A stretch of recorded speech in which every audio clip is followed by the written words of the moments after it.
পরিমাণ মতো, মানে আমার 2 জনের পার, সেই জন্য আমি আলু কম দিলাম।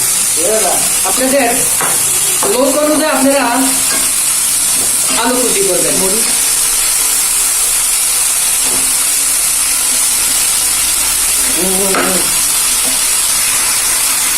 দর্শক,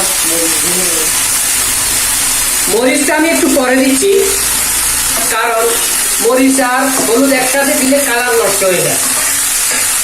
এই জন্য আমি হলুদ দিয়ে আমি কালারটা, আলুর মধ্যে কালারটা আনলাম, কিন্তু আমি মরিচ যখন দিতাম তখন এই কালারটা আসতো না, কোনো একটা কালার হয়ে যেত, কিন্তু এখন ফ্রেশ একটা কালার আসছে। এখন আমি এর উপরে হালকা মরিচ দিয়ে দিচ্ছি পরিমাণের মতো, যারা জাল যেরকম খান, তবে কাঁচা মরিচ খাওয়া আরো ভালো।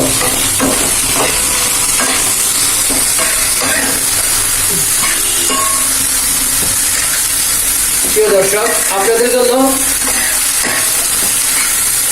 আলু দিয়ে ডিমের চচ্চড়ি, আলু দিয়ে ডিমের ঝোল